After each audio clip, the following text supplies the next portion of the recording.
നമസ്കാരം. ന്യൂസ് മാസിൻ മലയാളത്തിൻ്റെ ഏറ്റവും പ്രധാനപ്പെട്ട ഒരു അറിയിപ്പിലേക്ക് എല്ലാവർക്കും സ്വാഗതം. ഓണത്തോടനുബന്ധിച്ചുള്ള സംസ്ഥാന സർക്കാരിൻ്റെ ആനുകൂല്യ വിതരണങ്ങളുടെയൊക്കെ ഏറ്റവും പുതിയ അറിയിപ്പാണ് ഇപ്പോൾ വന്നിട്ടുള്ളത്. നമുക്കറിയാം, ഇപ്പോൾ തുടർച്ചയായി 4 മാസമായി കൃത്യമായി തന്നെ എല്ലാ മാസവും 1600 രൂപ ക്ഷേമ പെൻഷൻ സംസ്ഥാന സർക്കാർ വിതരണം ചെയ്യുന്നുണ്ട്.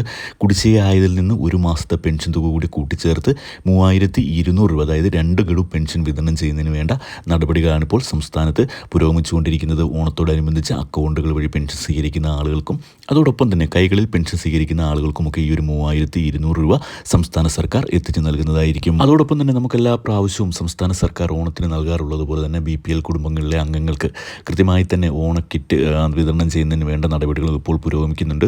ഓണത്തോടനുബന്ധിച്ച് തന്നെ ഈ ഒരു കിറ്റ് നമ്മളുടെ റേഷൻ കടകൾ വഴി അല്ലെങ്കിൽ സപ്ലൈകോയുടെ ഔട്ട്ലെറ്റുകൾ വഴിയും നമുക്ക് വാങ്ങാവുന്നതാണ്. കൂടാതെ വയനാട്ടിലെ ദുരന്ത മേഖലയിലുള്ള ആളുകൾക്കുള്ള പ്രത്യേക ആനുകൂല്യ വിതരണം ഇനിയും സംസ്ഥാന സർക്കാർ തീരുമാനിച്ച് നടപ്പാക്കുമെന്ന് അറിയിച്ചിട്ടുണ്ട്. ഇപ്പോൾ തന്നെ ആ ഭാഗത്തുള്ള ആളുകൾക്കൊക്കെ റേഷൻ സൗജന്യമായിട്ടാണ് നൽകുവാൻ തീരുമാനിച്ചിരിക്കുന്നത്. ഇവർക്കുള്ള കൂടുതൽ ആനുകൂല്യ വിതരണങ്ങളും സഹായങ്ങളും ഒക്കെ സംസ്ഥാന തലത്തിലുണ്ടാവും. ഇതിൻ്റെ കൂടുതൽ വിശദാംശങ്ങൾ വരും ദിവസങ്ങളിൽ തന്നെ നമുക്ക് അറിയുവാൻ സാധിക്കുന്നതാണ്. സംസ്ഥാന സർക്കാരിൻ്റെ ഓണത്തോടനുബന്ധിച്ചുള്ള പെൻഷൻ വിതരണത്തിൻ്റെ അതോടൊപ്പം തന്നെ സൗജന്യ ഭക്ഷ്യക്കിറ്റിൻ്റെ വിതരണ തീയതി ഇനിയും തീരുമാനിച്ചിട്ടില്ല. കൃത്യമായി ഈ ഒരു തീയതി ഉടൻ തന്നെ നിങ്ങളെ അറിയിക്കുന്നതായിരിക്കും. ദയവായി ഇത്തരത്തിൽ എല്ലാ അറിയിപ്പുകളും നിങ്ങളിലേക്ക് എത്തുന്നതിന് വേണ്ടി ചാനൽ ഒന്ന് സബ്സ്ക്രൈബ് ചെയ്ത് സപ്പോർട്ട് ചെയ്യുക. വീഡിയോ ഒന്ന് ലൈക്ക് ചെയ്ത് കൂടി കാണുവാൻ ശ്രദ്ധിക്കുക. താങ്ക്